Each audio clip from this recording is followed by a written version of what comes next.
And welcome back, everybody, to another episode of Bubba the BatFlip, episode 85. Going to talk some Week 8 FAAB results, talk some listener questions, and much, much more. You can find myself on Twitter at BDintric and the BatFlip Crazy portion of the podcast. You can find on Twitter at BatFlip Crazy. Toby, how we doing, man? We're doing great, Bubba. New week, new opportunities. That's how I'm trying to look positively on everything. So yeah, it's going well. It's a good pitching day today. I feel like there was a lot of good pitching performances, which I certainly needed. I think a lot of people are probably in a similar position and needing that right now. But yeah, how are you doing? I am doing well. And yeah, you mentioned there was 30 teams in play today, and there was maybe 3 or 4 that put up a lot of offense. It was a lot of pitching involved on this slate, as you mentioned. So it's good to see after, I guess the weekend was offensive finally for the first time all season, it felt like. So we'll see where things go as the country starts to heat up because the summertime is coming into play and the ball starts flying a little more. Maybe they change the balls. Who knows? Yes, summertime. But yeah, it's good. Question for you, because I was looking at my standings over the weekend. I wonder if it's the same in your leagues. Let's not talk about standings, Bubba. No, just in general. I'm just kidding. The guys like at the top, because a lot of my leagues, it's very, very top heavy. They've made a gap between like the 4th, 5th, 6th, and below. And I didn't look at like all their players, of course, but it feels like they just ran hot. Like they've been the team that avoided injuries for the most part. Are you seeing wide gaps in most of your leagues, or is it just kind of my dumb luck? Honestly, I haven't looked like super closely at the kind of how they're I can't remember the word I'm looking for, stratified. I haven't looked at how the standings are stratified right now. There's certainly some dominant teams in some of my leagues. But it still seems like there's a decent amount of movement. Like I had one team that was, in I think like 8th place or 10th place last week. Now down to 4th. So there's a little bit of movement, but yeah, I think teams that have been able to avoid injuries, there's obviously been some absolutely incredible pitching performances thus far. Pitchers with ERAs in the low ones with minuscule whips. So if you've been able to roster a couple of those guys too, I think you built yourself quite a cushion to start the season. But it's still a long season. We still have, I think we're a little over a quarter of the way through. It's hard to think about it that way because everything seems so immediate and there's this sense of urgency. And I think part of it is recognizing like when that that sense of urgency needs to kick in, and then understanding when there's still a lot of season left and not making decisions that maybe you're going to regret and that will dig you into a deeper hole. Yeah, no, Scott Jenstead and I talked a lot about that last week. It was kind of like, when do you start pulling the trigger here, doing this, doing that? And a lot of it was like you said, is just kind of wait a little bit longer, be patient. It's long ways to go still, not a 60-game season. So we'll see how that plays out. But I was just curious because I was just looking at some, even leagues like I'm in 3rd place, I'm like 30-something points behind 1st place. There's some gaps in some of these leagues. It's just like, good God. I know there's time to make it up. I'm not crazy about that, but it's just like it's pretty wide gaps going on right now. Yeah, I'm behind by some wide gaps as well. Yeah, so we'll see how that keeps going. But yeah, there's still a lot of movements, as you mentioned. Tout Wars is slowly climbing back up after all the injuries have kind of gone away for now, but they're still coming in bunches. But let's talk about some FAAB Week 7 FAAB results, Week 8 FAAB. No, Week 8 FAAB results. Each week it's kind of been slower and slower, but there's some interesting names that keep popping up on the list.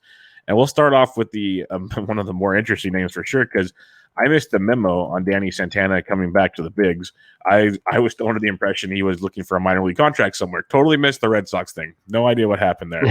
But that's hard to sneak it by you, Bubba, because you are normally on it when it comes to the news. I was just laughing when I was looking at a box score, and I was like, whoa, what is this? And then I see Danny Santana. He's playing baseball. He's playing AAA for the Red Sox for a few games. And now he's come up, and he's been quite productive. He even had a triple on Tuesday night as we record, but he's got a couple home runs already. He's stolen a bag. He went in a 314 leagues as high as 188. I believe you have some Santana shares. I know you've been a Santana fan in the past. I have 0 Santana shares, and I don't know. I'm kind of torn on him because we've seen such highs and lows from him. But what's your take on Danny Santana? Yeah, I mean, I got him in a few leagues. I think maybe one main event, a couple online championship leagues as well. And I think Santana is kind of he's the quintessential like waiver wire guy, or like I guess high upside waiver wire guy in the sense that more likely than not he's going to not be all that helpful, right? I think there's a lot of competing interest in terms of like playing time. Is he going to play every day? I mean, he's played every day since he's been back, but there's a lot of bats that need to be fed in that Red Sox lineup, and you can't fit all of them in there. And so it's going to be really interesting to see what happens with the playing time. But and he hasn't been good for a long period of his career. But at the same time, I mean, he is a guy that's gone 2020 and he's got speed. And it's not like when he broke out, 2 years ago. I think we can kind of throw last year away in a lot of senses, right? Like how many plate appearances? He got 63 plate appearances. He hit 145, but there's just not a lot. There's just not a lot there. Like you can't really judge somebody by 63 plate appearances. He was also injured, so we give him a little bit of a mulligan for last year. He went 28 and 21 the previous season. And when you look at some of the changes, there's the 91.4 mile per hour average exit velocity, and obviously that's not everything, but 29 barrels, 8.8% barrel rate. So that's really nice. A 113.1 mile per hour max exit velo back in 2019. And there's some support for what he was able to do. So that's not to say that that's the most likely outcome in the scenario, but it's certainly a possibility. Even when you look at the projections, 4 home runs and 3 stolen bases in 115 plate appearances. So if you give him, just for the sake of ease, like 400, let's multiply that by 4. I guess that's not 400. That's like 450. Let's just say you multiply it by 4, that's 16 and 12, in 400 plate appearances, which will certainly play. You're just hoping that it's not that 224 batting average that goes along with it. So I think Santana, for me, high upside guy. So I took a stab at him. Hopefully you catch lightning in a bottle. If you don't, again, most likely outcome, then you let go of him. It's always tough to spend a ton on guys like that, though, right? Because you want to be able to play a handful of these over the course of a season and hope that one of them hits. Yeah, and that was my biggest kind of why I didn't go crazy on him is, yeah, the upside's great. Like you mentioned, we could get a really nice steal at this time frame, but getting that consistent production is going to be something we don't see a lot from Danny Santana, it seems like. So we'll see how that see how that goes going forward. But I did think it was interesting. You look at the roster breakdown, and there could be regular playing time for now because, Kiki Hernandez was playing center field. You'd much rather have Kiki Hernandez playing second base if you had a choice. Well, they moved him to second base, just put Chavis to the bench and put Danny Santana in center field. So, like logistically, it makes a lot more sense for the Boston Red Sox. Yeah, like it really actually fits. Like, my little kid's toys, the round thing actually goes in the round spot. It's amazing. And this is kind of how it works here. So I can see this lasting. Like, he might have a longer leash than I expected at first. Let's put it that way. I was trying to figure out where they were going to put him because his eligibility is like a first base and outfield and all these different things because he kind of was a Swiss Army knife at times for the Rangers.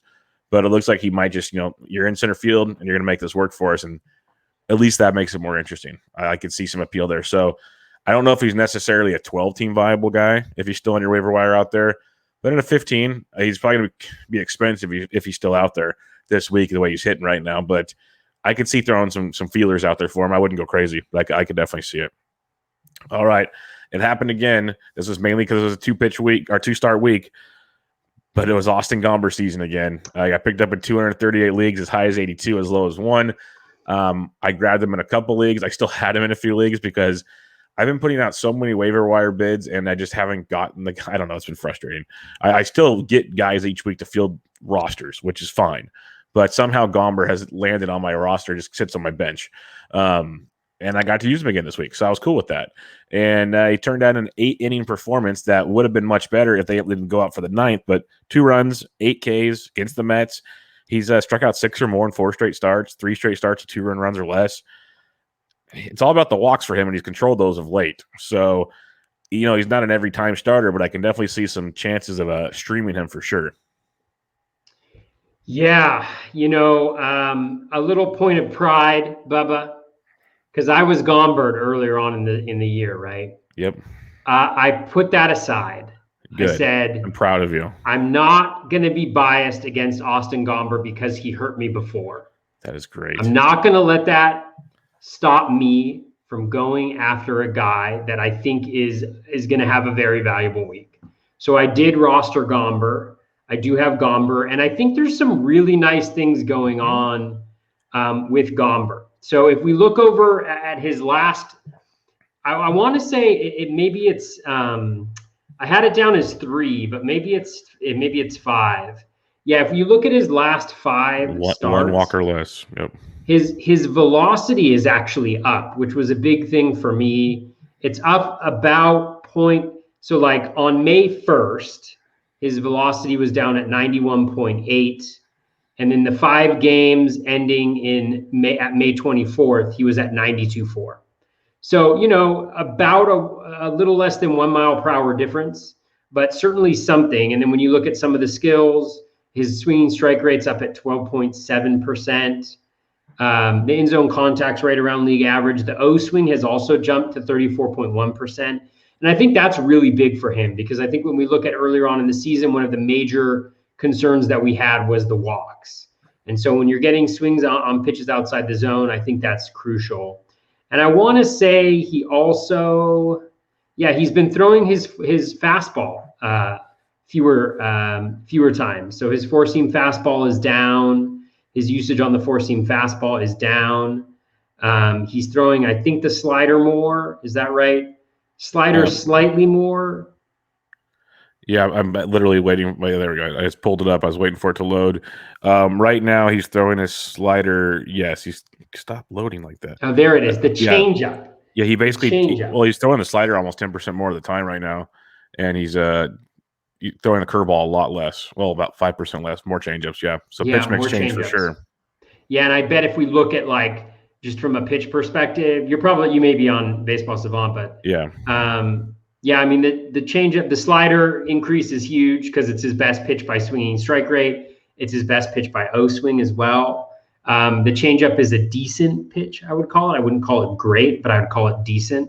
And so, yeah, I mean, he's throwing the fastball less, which I think is kind of the biggest addition by subtraction.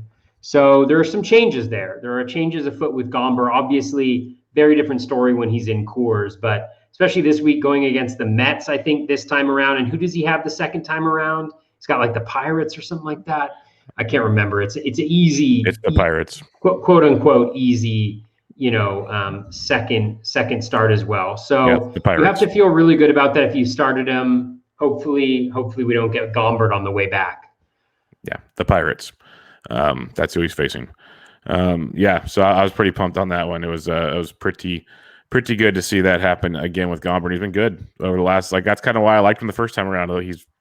The hiccups are there, but he's been pretty good overall as a whole. So the blow-up stung, but I think you'll get some enjoyment out of these ones coming up here. James Krapilian went in 217 leagues, as high as $111.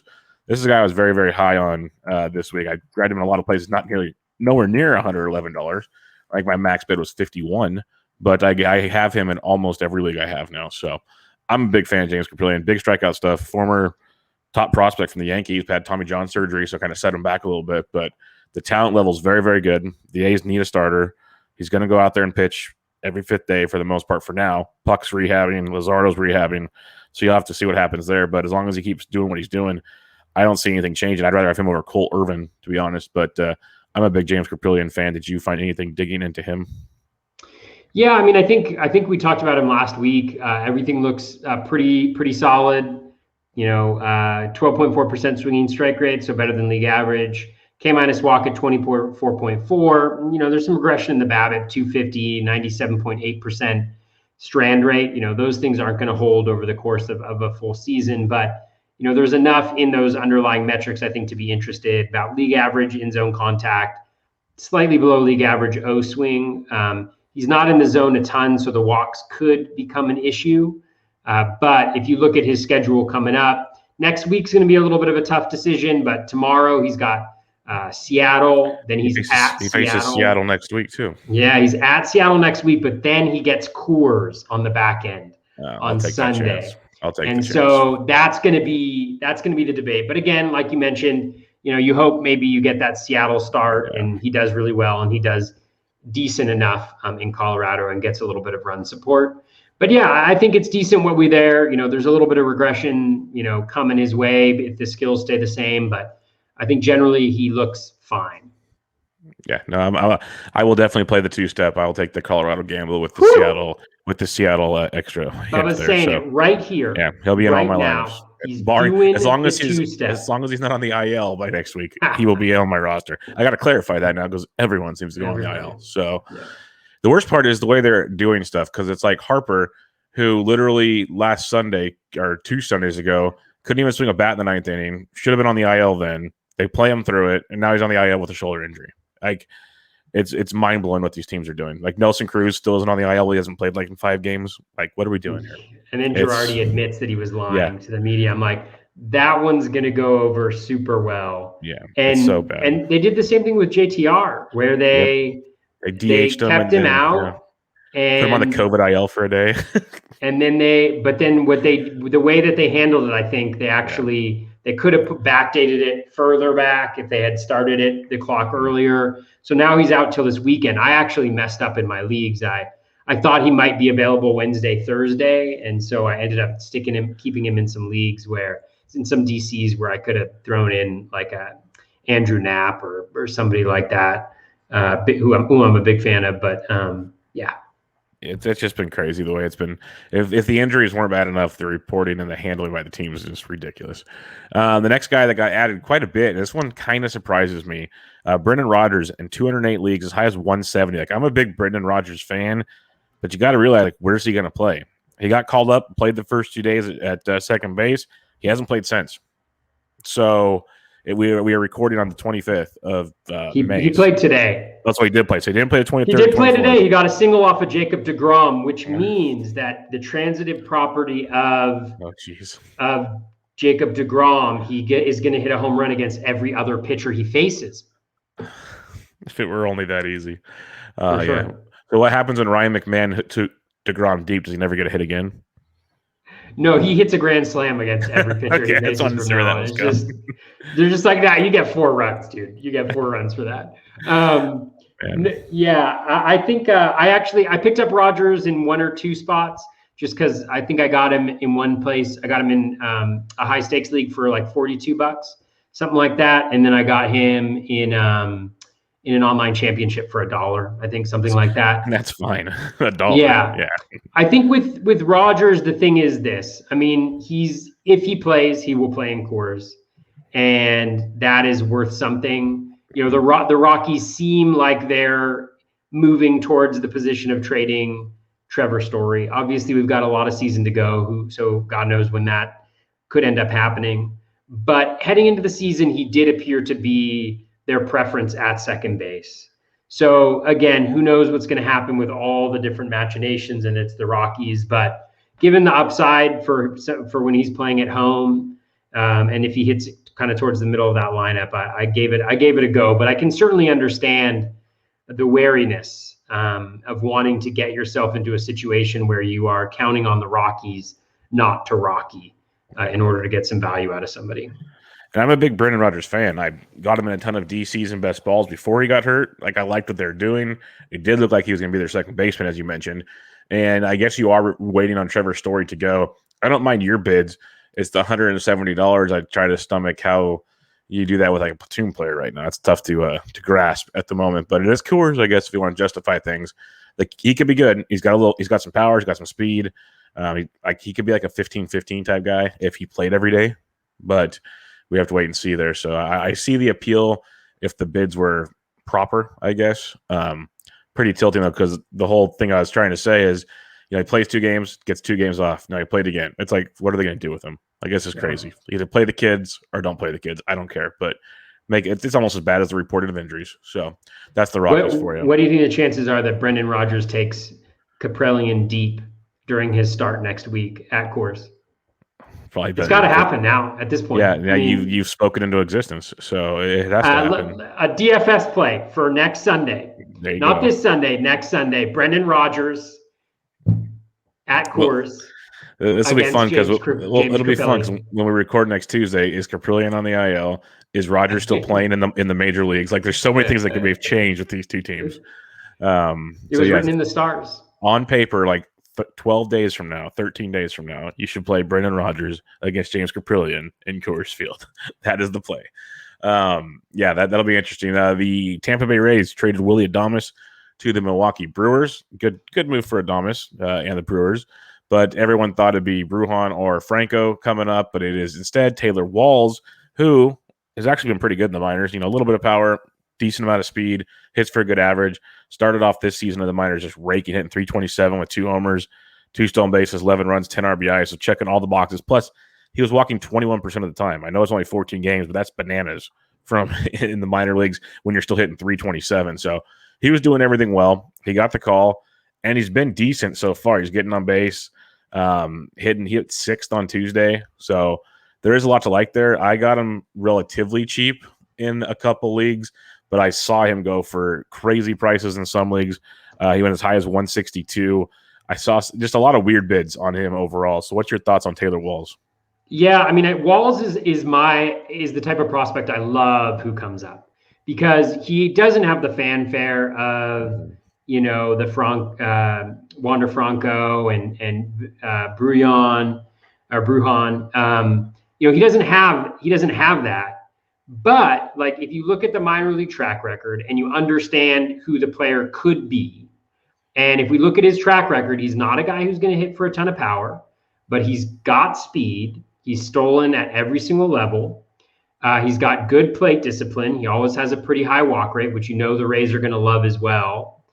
And so when you look at that, like in leagues where I needed speed, I was very interested. I thought he was going to be hitting 9th, and he's hit 6th the last 2 days, which I think is huge for him. He already, yeah, you pointed out, I think he already has either 3 or 5 walks so far. He's got like an 18% walk rate. I mean, again, we're talking about like 3 games here, 4 games, but still really nice to see that he's maintaining that patience in the majors. He's been in some big spots and taken some good walks. He's got 3 walks so far. He walked again today. And so, yeah, so I like this type because it's not going to cost you a ton. I think I got him for $23 in a couple places. It's not going to cost you a ton, and he's the type of guy who, if you get it right, he can really benefit you. And if he doesn't, then he doesn't cost you the arm and the leg that some of these uber prospects are going to cost you, and it makes it really a lot easier to make roster decisions with them. So I really like him, as long as you understand what you're getting and you recognize that in the right context, in the right standings, like again, in leagues that I needed speed, that's what I was going for, not ones where I needed power. Yeah, you're going to get a few homers, but it's all about the speed and the runs scored. And if he's batting 6th, he might even drive in more runs than I expected. So there's a lot to like there. It is the Rays, so you never know what they can do, but he can play short. He can play second. Brandon Lau's been struggling, so Walls switch hits. They could always move him there when lefties are on the mounds. Lau can go play first base. Like, there's tons of ways to move pieces around in Tampa Bay to keep Walls in the lineup. So I think they're going to want to play him regularly, which is good because Adames played pretty regular as well. So I think they're going to keep Walls at shortstop and just let him run with it. But if they move him around, they do. It's advantage of having that flexibility that he does. So we'll run with that one. All right. This one is for Toby here. He's going to enjoy this one. Hansel Robles picked up in 191 leagues, as high as 154. But this is the tilting part because he's been good. He's picked up some saves. That's been talked about. But as we speak on Tuesday, he came in the 7th. Colome came in the 8th and didn't blow up. He got some runs. And then that made Rogers come in the 8th and finish the 9th. So it seems just like a mixed match there, which we knew Baldelli does. That's what he's always done. But when it seemed that Hansel was just about to get a handle on things, he's back in the 7th. So what's your thoughts on this? I don't want to talk about it. I have Hansel in a couple of places where I desperately need saves. So when he blew that save on Sunday, it was super depressing. I had got the win. He got the win, yeah, but like, I mean, saves are the most valuable fantasy commodity at this point in time. Like, if you think about it, like 60 plus saves is going to have you, I think, in like the probably 80th percentile by the time the season is done, and and yeah. So again, it was a little, the walks have always been an issue with him. But anyways, I had a bid that was all ready to go with him as the closer, like around $200. And then he lost that, and I dropped it down considerably to like 124, but it was still too high. Again, like the story of my fantasy season has just been how annoying it is to chase saves, which it's part of the strategy, it's part of the risk you take, but it's a god awful experience.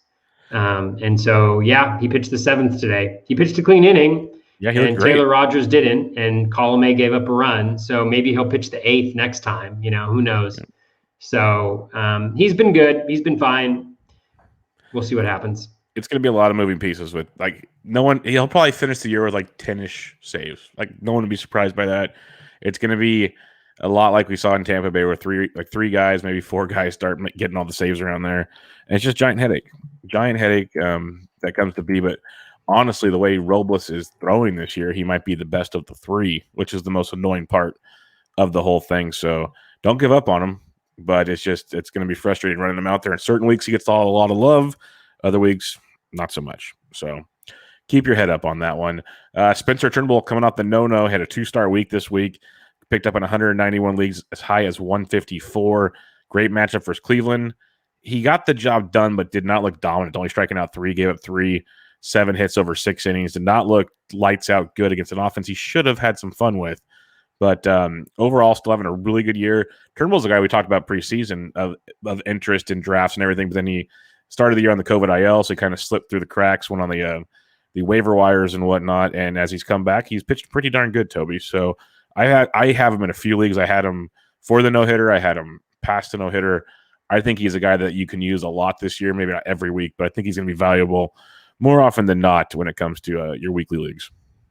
Yeah, I really like Turnbull as well. I have him a bunch of places, especially 15s. I picked him up in 12s this week for the 2-start week, because it is a decent one. Although, yeah, like you mentioned, he didn't pitch great yesterday, but I think he was in position to get the win, and then either he blew it in his last inning. They sent him out for the 6th, I think. Yeah, he shouldn't have gone out for the last inning at all. That was bad.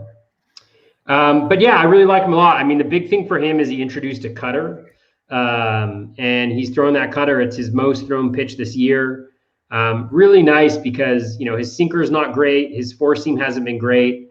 At least at getting chases on pitches outside the zone. That's really been his bugaboo. Has been like he walks a lot of guys. So the whip's never that terrific because he's walking so many guys. He's decent at getting out of jams because he doesn't give up a lot of home runs. He generally minimizes the quality of contact, but he walks a ton of guys. But he's been able to really change that. Like that's the one area where I think I'm most impressed in the increases. He's got a above league average O swing this year, which is huge for him. So that cutter has an 11.7% swinging strike rate, which is nice, or 11.2, but it's also generating a league average 30.3% chase rate, which is really good. He's essentially stopped throwing his four seam fastball and gone with the cutter to replace that, which is nice. And his slider has always been his best pitch. It's actually doing decently well, not quite as well as it did last year, just in terms of swinging strike rate. So maybe there's a little room for potential improvement there as well. But really like everything across the board, very solid, like a slightly above league average pitcher. And throwing in the AL Central, I think he's going to have some pretty decent matchups throughout the year that you can exploit. And we've seen that. Like, I had him in there for the no-hitter, like you mentioned, you did as well, because he was going up against the Mariners. That doesn't have to do with him being in the AL Central, but this week he gets Cleveland. There's very few. I mean, even the White Sox against righties, they're a good lineup, but you're not as concerned. So yeah, I like Turnbull a lot. Yeah, he's pretty darn good, and you'll use him way more often than you won't. So he's a guy that you can hang on to if you have him out there. I think he's even 12th team viable, as you mentioned. So go get some Turnbull if you can, because the kid is very, very good. We talked about Michael Fulmer last week, so we'll kind of skip past him. He's the closer for now in Detroit. So even with the blown save, he's the guy for now. But let's go to Garrett Cooper. Picked up in 181 leagues, as high as $101. Another guy that started the year banged up, so he kind of slipped through the cracks because he was talked about quite a bit going into the season. But slow start, starting to hit a lot right now. Extended his history to 10 games on Tuesday night. He's hitting over 400 in those 10 games with an ISO over 400. He has 8 extra base hits, including 3 home runs over that stretch. He is just crushing baseballs right now. And we've seen Garrett Cooper go through phases where it's good and it's bad. But overall, in the grand scheme of things, Garrett Cooper, especially in 15-team leagues, he's first base outfield eligible, definitely has some viability. The East is not the easiest of divisions to because of the pitching he has to face. But a lot of those ballparks are very live at the same time. So I think it's a really, really intriguing spot for Cooper. I grabbed him in a couple leagues. I wouldn't break the bank for Garrett Cooper, but right now he's locked into that lineup, and I like him quite a bit. Do you see anything on Garrett Cooper? Yeah, I mean, Garrett Cooper is kind of Garrett Cooper. Like he's always been, like you mentioned, is serviceable in 15-team leagues. He'll go on some nice little streaks. He's a decent batting average guy generally. His strikeout rate is elevated right now. The contact rate is down a little bit. But, if that strikeout rate was where it normally was, he'd be kind of where he generally is. And that's a plus batting average, not elite, but a plus batting average guy with a little bit of pop. And he's playing pretty much every day now. And especially with the injuries mounting there in Miami, I think he's a very solid pickup for all the reasons you articulated. Yeah. Chad Pinder, he got added in 132 leagues, as high as 74, as low as $1. We know he is the Swiss Army knife of the Oakland A's. He plays in the outfield, second base, plays some first base. Since he's come back from the injured list, shortstop, second base, shortstop, left field, third base in the same game. Second base, DH, shortstop, left field, second base, shortstop. So he plays all over the place, and he's going to get you eligibility everywhere as the season goes on. The A's are going to mix and match him because they're battling injuries like everybody else. The question I have for you, because I grabbed him in a handful of leagues just because that flexibility has been so viable this season, like ridiculously viable. Since he's come back from the IL, he's only hitting 219. He's striking out almost 40% of the time, but he also has 5 extra base hits, hard hit rate like over 60%. So like when he puts the ball in play, it's outstanding. Problem is you're striking out 40% of the time. It's a lot of the time the ball's not in play. So what's your thoughts on Chad Pinder? Yeah, I think that strikeout rate's going to come down. If you look at the contact metrics, he's right around where he normally is, right around league average. And he's a quality of contact guy, like you mentioned. I mean, you look at his StatCast metrics so far this year, they're great. I mean, a very small sample, but 96.4 average exit velocity, 110.6 max exit velo, but we know he's capable of more. He had close to 115 last year as his max exit velo. He's got 5 barrels for a 20.8% barrel rate. His hard hit rate 70.8%. I mean, he's hitting the ball really, really hard. And I think the issue with him has always been plate appearances, and he's getting those this year. I think he'll hit like 240 probably. But if he plays a full season, he's like got 25 to 30 home run power. And that is certainly playable, particularly with the power landscape being a little bit different than it has been in years past. So really like him, and the position eligibility that you mentioned is glorious. So kudos to people who picked him up with decent bids. This time. I need power in a big way. So that was one reason why I went in on him and the flexibility. But it's just crazy just reading the game log like I did of he's playing multiple positions every game. It's not just like he's not just rotating from game to game. They're just throwing him all over the place. So you're going to rack up eligibility quick, and that's the beauty of it. So you'll have middle infield, corner infield, and then positions throughout that. You'll have the outfield. He's going to probably be able to play in like 5 or 6 roster spots by the All-Star break, which will be very, very valuable at some point in time. All right, Ji-Man Choi returned from the IL and was picked up in 129 leagues, as high as $118 in those leagues.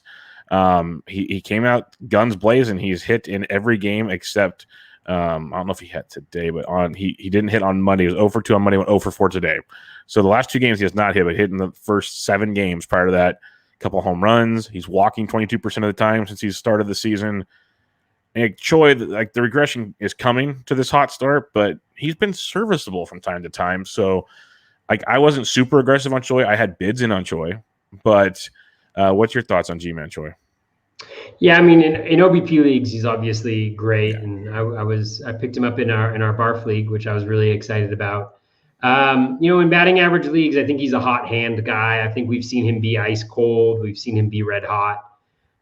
He's certainly got the kind of plate skills, I think, to be a really good hitter, but he's never really been able to put it together on a consistent level so far. But great plate discipline. Contact skills are a little iffy, but not great. And the quality of contact is never superlative. So he's kind of fine, I think. I think one of the big things that maybe was helpful to see, or that people really would like to see, is that he did play against the last two lefties that the Rays faced. And that's different from the way that they've treated him in the past.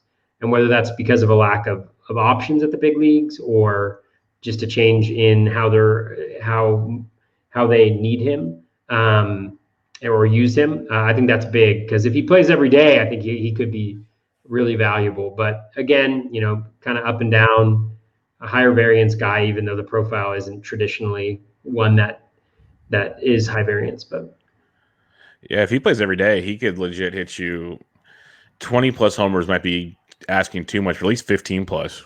I wouldn't be shocked if it turned into 20 plus if he played every day. But the average will be the downside. But if he's hitting fifth or sixth, power, RBIs, there'll be a lot to like there from Choice. So I didn't get him in many places. I had bids out, but I think he's an intriguing play. Like you mentioned, OBP much better than batting average. Eric Haas was popular, Chris Bubick, Odubel Herrera, Rich Hill, who threw well on Tuesday, David Peterson on the two-step. Any other guys that stood out to you this week when you were making your FAAB bids? Yeah, David Peterson didn't end up pitching that well, but he was obviously in shallower leagues where he was still available. He looked like really nice because he has two plus matchups. One guy who I'm not seeing show up here, I'm not exactly sure why, maybe because he only went in 15 teamers, was Brad Keller. I actually picked up Brad Keller. 23 total leagues. I picked him up in today for his start. I can't remember exactly who it was. I need to give kudos to, but it was one of the podcasts that I listened to. It might have actually been a Pitcher List, like first pitch podcast, but they mentioned that he had kind of changed his approach a little bit. It also could have been, I wish I could give kudos to them, but I kind of looked into it after I heard it, and he's changed his approach pitch mix wise in the last handful of games. If you remember, he was really struggling. But if we let's look at the last 5 games. If we look at the last 5 games, the Z contact is down at 85%. That's pretty much the lowest outside of one other instance in the last 3 years for him. The O swing was up to 33%, which is really nice. And the swinging strike rate is the highest it's ever been for him over a 5-game period of time at 11.6%. I believe he started throwing his slider more is what he did. Yeah, he started throwing his slider more again. It's up to 30%. And I think, I want to say he ditched the sinker a little bit. Is it the sinker? Yeah, he started throwing his sinker a lot less and going with the four seam a little bit more. And so that seems to be a pitch mix that's working well for him. Again, he had a great start today, a little bit of control issues, but striking out a lot more guys than he usually does. And pretty consistently, he's been at about a K per 9 over the last 4 or 5 starts. So whoever gave me the tip on that one, kudos to you. But that was one guy that I picked up.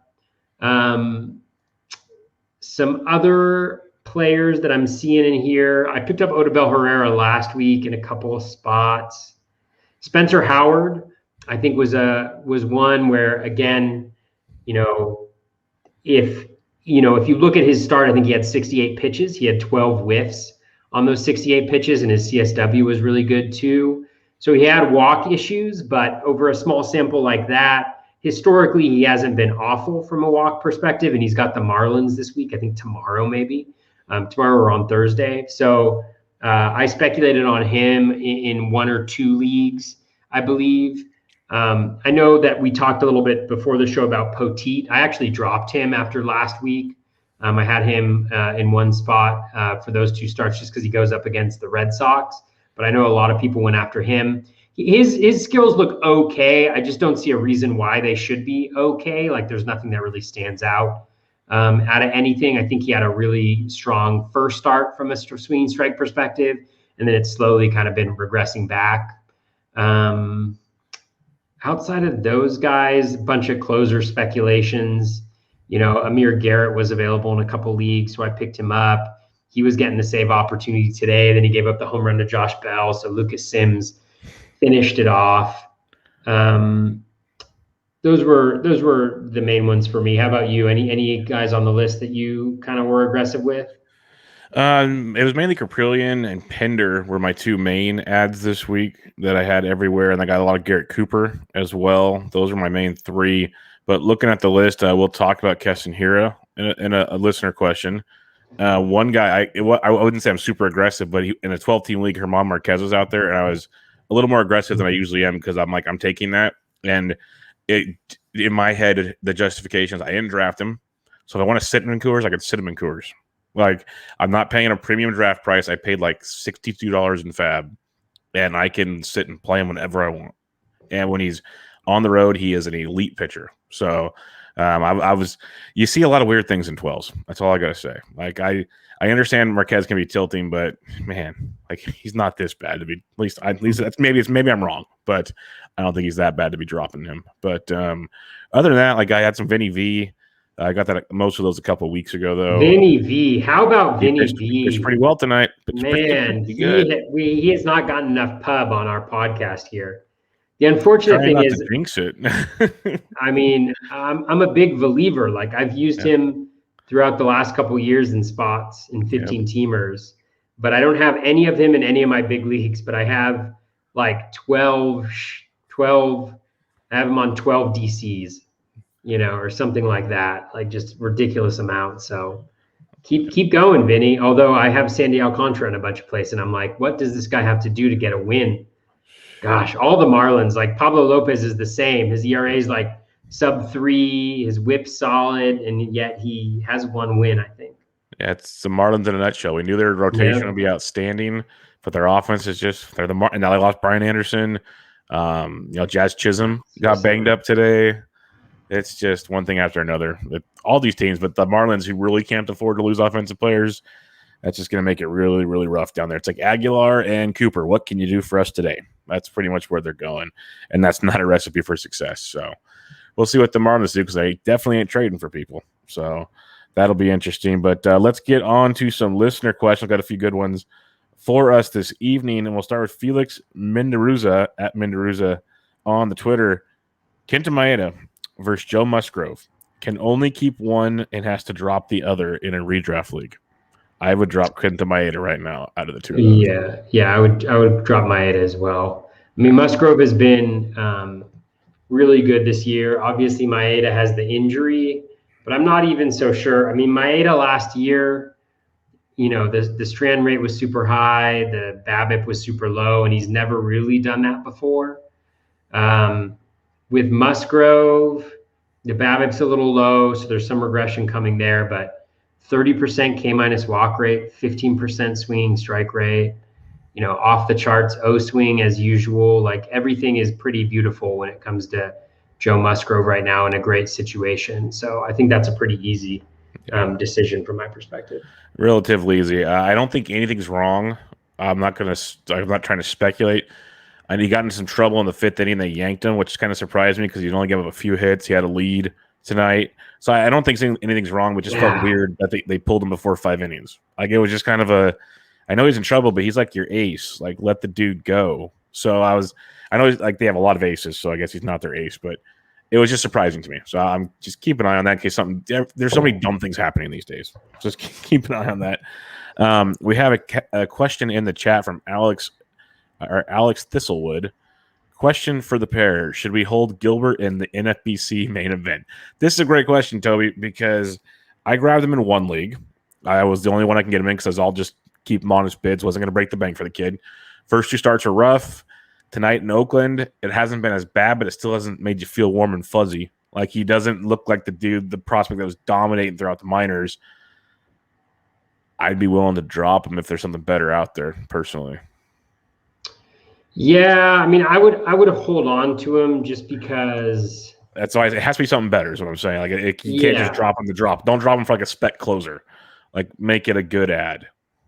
yeah. I mean, 333 BABIP against, 49% strand rate, 11% swinging strike rate is solid, 15.6% KMS walk is solid, 33.3% O swing is solid.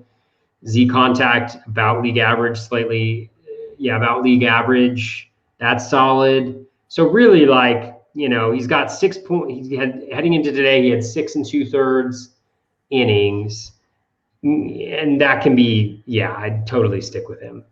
I doubt you'll find something on the 15 team where, I mean, I had Dylan Bundy dropped in one of my main events this Yeah, week. that's So crazy. so I mean, like, Would you rather that Dylan that Bundy or that type Logan of Gilbert? stuff is, yeah, for Alex.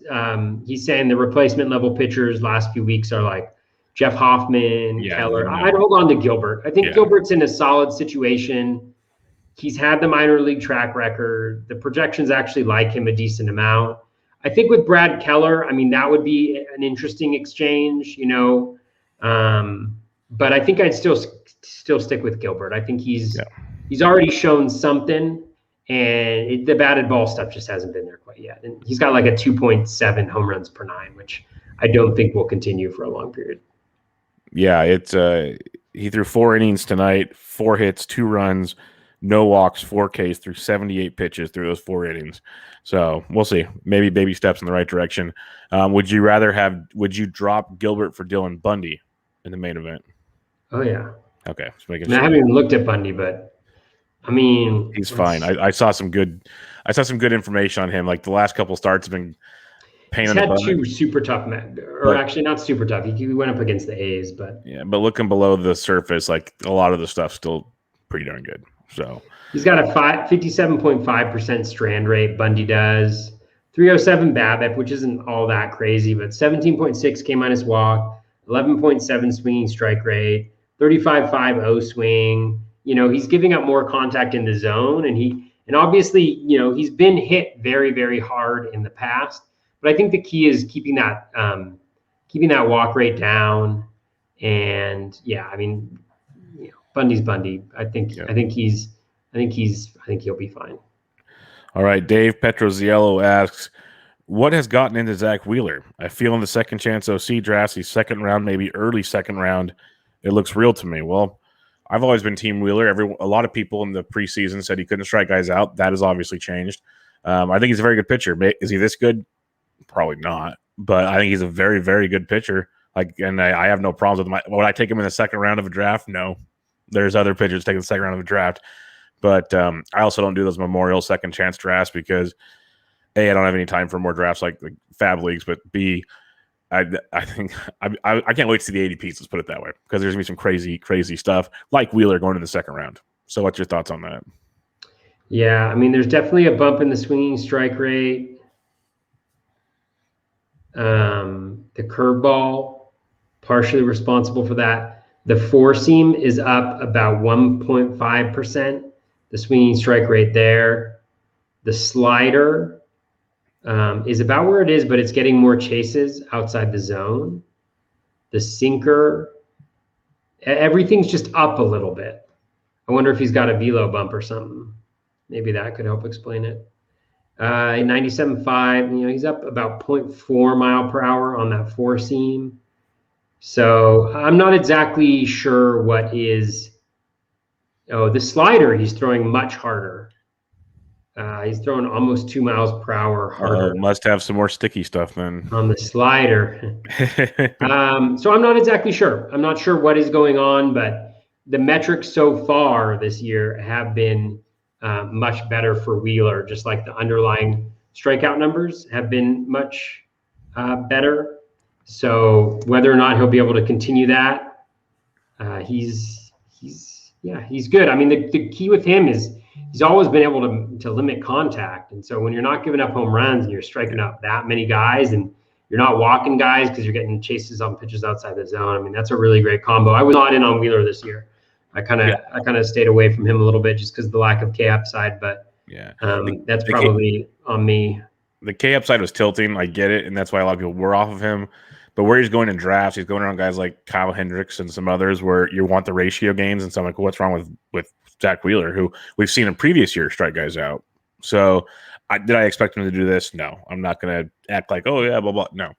But I knew he wasn't as bad as a lot of people were making it out to be. Like he's just kind of just waste of a draft pick at that point in time. So I like seeing that quite a bit. A couple more questions we got going here. Doug Fraley Jr., the president of the Byron Buxton fan club. Keston Hira quickly became droppable earlier this year. You guys buying his resurgence, even though he's with a still high K rate? Does prospect pedigree give players like this more and more rope in your eyes? I'll get your comments first. I'm kind of biased because I added him in a few leagues, but I'll listen to what you have to say first. Yeah, I'm not in on him. I dropped him in a 15-team league in TGFBI. I just can't do it. Like, I mean, yeah, the K rate did not improve in AAA. It's just really bad. Like I've never seen contact rates as bad as what he's put together in the last little bit. Like his Z contact this year, like you thought last year was bad. This year it's 57.5% in the zone contact rate. I've never seen anything like that before. I just don't know how he overcomes that being that bad. I mean, I don't see how he hits above 200 with anything remotely close to that. And it could be that changes, but there's nothing trend-wise that points to that. But again, I'm the guy who thought Vlad wasn't going to break out. So, you don't have to listen to me. Well, here's my logic between my picking up on him. I got him a few weeks ago when it wasn't cool to add Keston Hira, so I got him for cheap because I was speccing on teams. A lot of my teams and a lot of my injuries have been to the power hitters I've drafted on my rosters.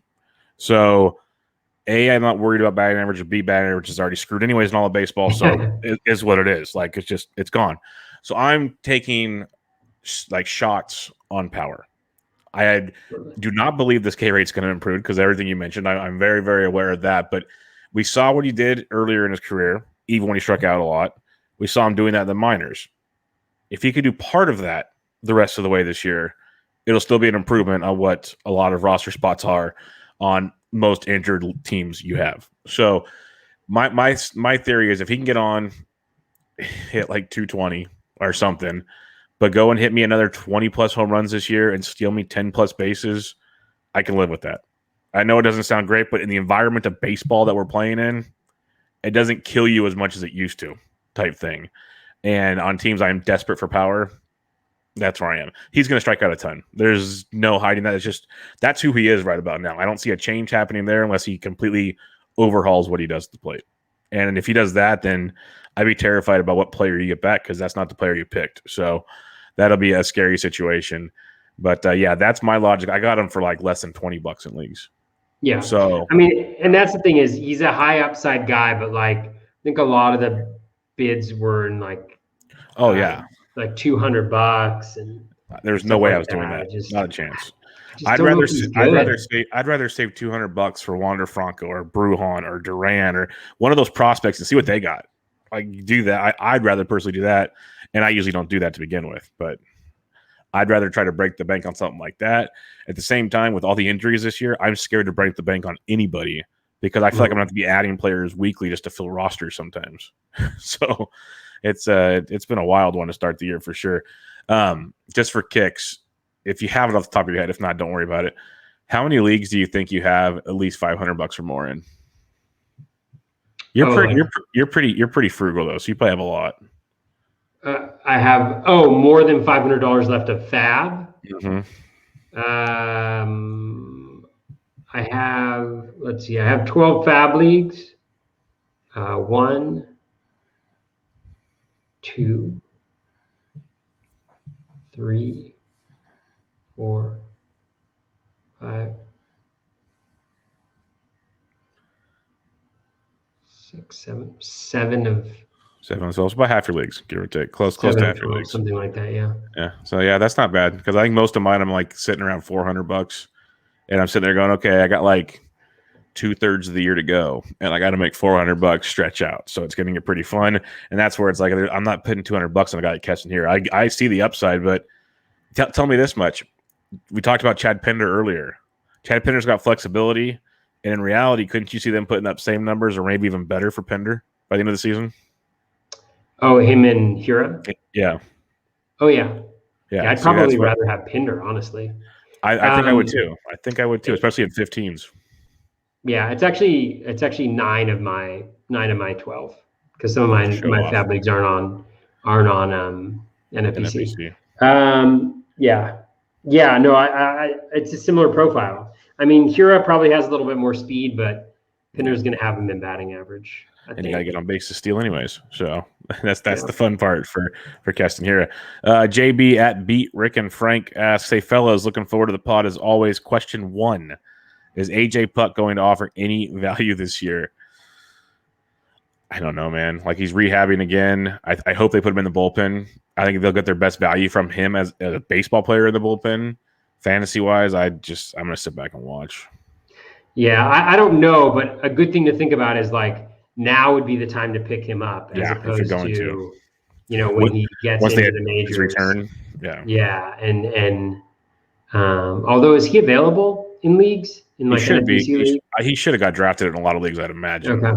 Yeah. Well, and then since he played last year in the bigs, wouldn't that qualify him already for the player pool or no? I don't remember how NFBC does that. I don't think so because like Danny Santana wasn't in the pool. Oh, okay, then probably not then. Yeah, then probably not. I think it has to do with like maybe on some roster thingy majigger. I can check to see if he's available. But yeah, I would pick him up now as opposed to waiting until he pitches well and then the hype. He's in there for me.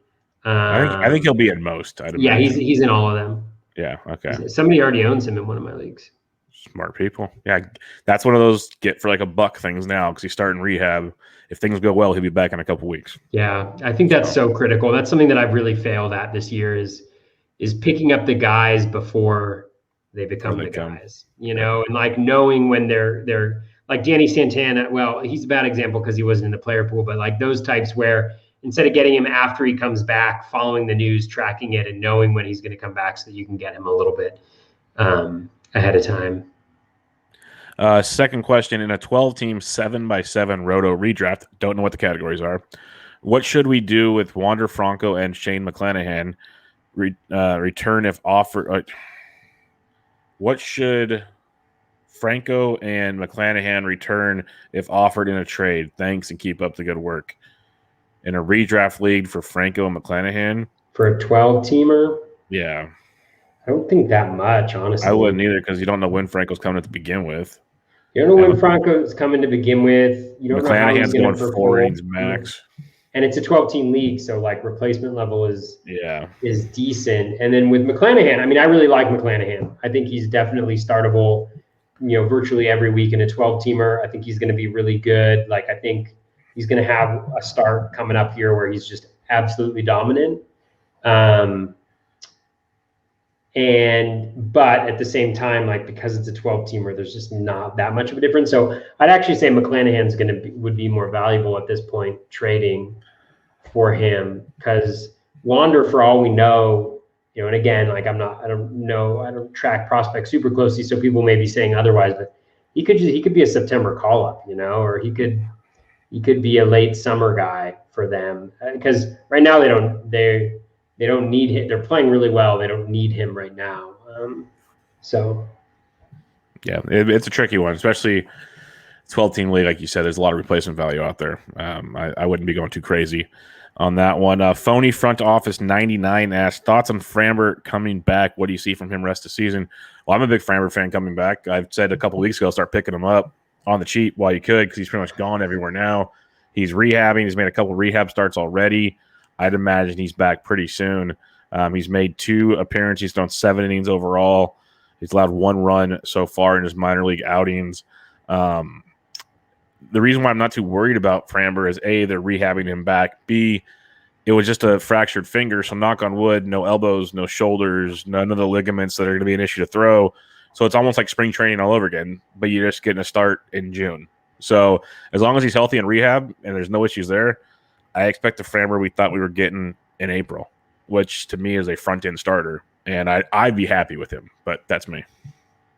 Yeah, I'd say expect like an SP3, something like that. From Framber, like you mentioned, I don't think there's any reason why he shouldn't be who we thought he was going to be. Maybe a little bit rusty, but great context. Still has that curveball, I'm sure. So really, really good. That's one of my few bright spots. I have a DC that's in the top 100 and has Framber and Carlos Carrasco on the bench, just waiting. So that's a good feeling. We'll see. Yeah, that's how I feel about TGFBI. I've been like hanging around in third place. I got Bloomfield and Waxman ahead of me, and they're way ahead of me. That's one of the leagues with the big gaps. But I've held on to Framber this whole time. I'm sitting there just going, okay, let's just keep waiting through it, and he'll make up the Giolito problems and all that stuff. But Framber. I have Framber in a lot of injury list right now. So if he can come back, that'd be much appreciated because I was a big Framber guy going into the year. But that'll wrap us up this week. Not as many listener questions as normal. Fine. It's not for everybody, not this time of year. But what are your final thoughts for the week, Toby, as we are into week 9 of the baseball season? We are over a quarter of the way through the season, and looks like offenses might be slowly waking up. Yeah. I think just keep plugging away. It's a long season. There is going to be some really bad days sometimes. Like Sunday was a really bad day, just pitching wise, just a lot of blow ups. That's going to happen, especially as we get into the summer. And so just keep plugging away, making those good decisions. Hope they add up. Hope it breaks your way. Hope some of these injuries, that players get better.